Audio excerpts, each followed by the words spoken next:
నమస్తే. బ్రేకింగ్ చూస్తే రష్యా అధ్యక్షుడు పుతిన్ డిసెంబర్ 4-5 వరకు భారతదేశంలో సందర్శిస్తారు. 23వ భారత్ రష్యా వార్షిక శిఖరాగ్ర సమావేశానికి ఆయన హాజరు కాబోతున్నారు. ఉక్రెయిన్లో యుద్ధ నేరాలు చేశారనే ఆరోపణలపై అంతర్జాతీయ క్రిమినల్ కేసు పుతిన్పై అరెస్ట్ వారెంట్ జారీ చేస్తుంది. అయితే ఈ వారెంట్తో పుతిన్ భారతదేశానికి రాబోతున్నారు. మరి భారతదేశానికి ఈ వారెంట్ వర్తిస్తుందా? రష్యా అధ్యక్షుడు భారత్ పర్యటనలో ఉంటే అంతర్జాతీయ క్రిమినల్ కోర్టు ఏదైనా యాక్షన్ తీసుకుంటుందా అనేది చూడాలి. పూర్తి వివరించేందుకు మా నేషనల్ బ్యూరో చీఫ్ కళ జనతన్. ఎస్ కళ, ఇప్పుడు పుతిన్ డిసెంబర్ 4-5 తేదీలో భారత్ పర్యటిస్తారని చెప్తున్నారు. మరోవైపు ఆయనపై కేసు ఉంది. ఇప్పుడు ఏంటి అని వర్తిస్తుందా? అసలు ఏం జరిగే అవకాశం ఉంది? ఏమన్నా ఇన్ఫర్మేషన్ ఇస్తున్నారా అధికారులు ఎవరైనా?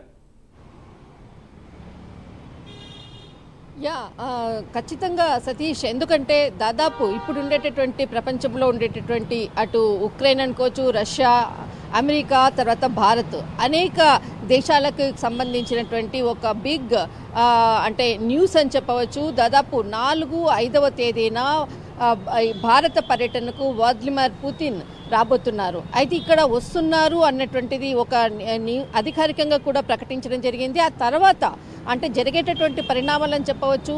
గతంలో ఏదైతే పుతిన్కి సంబంధించినటువంటిది ఐసీసీ అరెస్ట్ వారెంట్ కూడా ఉండడంతో ఏదైతే గతంలో మనకు ట్రంప్ తర్వాత రష్యా అధ్యక్షునికి మధ్య జరిగినటువంటి అలస్కాలో జరిగినటువంటి సమావేశాన్ని కూడా చూసిండొచ్చు.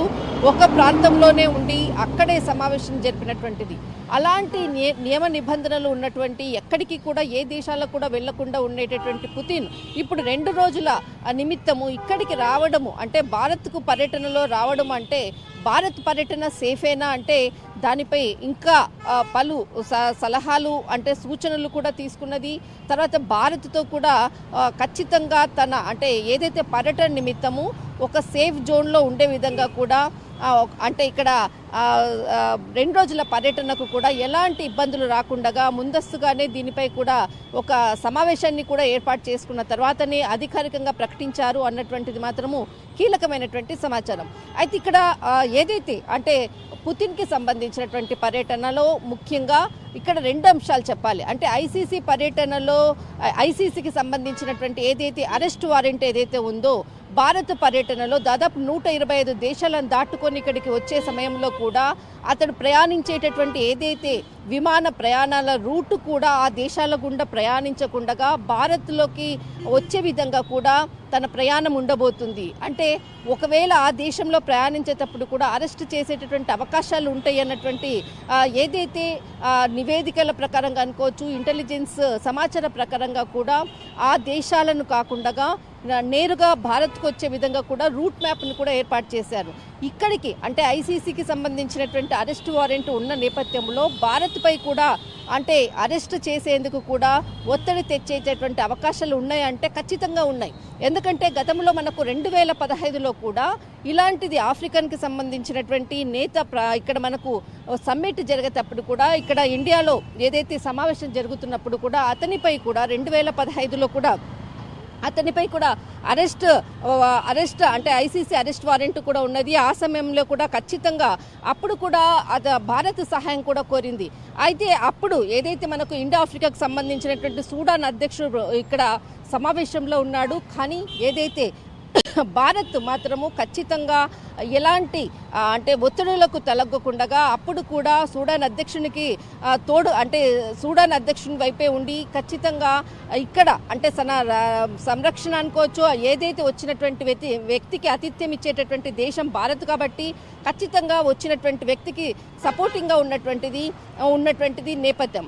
అలాంటిదే ఇప్పుడు కూడా వ్లాదిమిర్ పుతిన్ పర్యటనలో భాగంగా కూడా ఐసీసీకి సంబంధించినటువంటి ఏదైతే అరెస్ట్ వారెంట్ కూడా ఇప్పుడు కూడా ఖచ్చితంగా దీనిపై భారత్పై కూడా ఒత్తిడి తెచ్చేటటువంటి అవకాశం ఉంది. కానీ ఎక్కడా కూడా ఏదైతే ఇరు దేశాల మధ్య ఉండేటటువంటి ఒప్పందాలు అనుకోవచ్చు. అంతేకాకుండా ఇక్కడ ఐసీసీలో కూడా భారత సభ్యత్వం కూడా కాదు, దీనికి లొంగాల్సినటువంటి అవకాశం కూడా లేదు. కాబట్టి నిరభ్యంతరంగా ఇక్కడికి వ్లాదిమిర్ పుతిన్ భారత్ పర్యటనకు వస్తున్నాడు అనేది మాత్రము ఇక్కడ చాలా స్పష్టంగా చెప్పవచ్చు. అయితే ఇక్కడ ఏదైతే మనకు సమావేశంలో కూడా 4వ తేదీన భారత్కు రావడం అంటే సాయంత్రం ఇక్కడికి 4వ తేదీన చేరుకోవడము చాలా కట్టుదిట్టమైనటువంటి భద్రత ఇక్కడంతా ఢిల్లీ అంతా కూడా ఉండబోతుంది.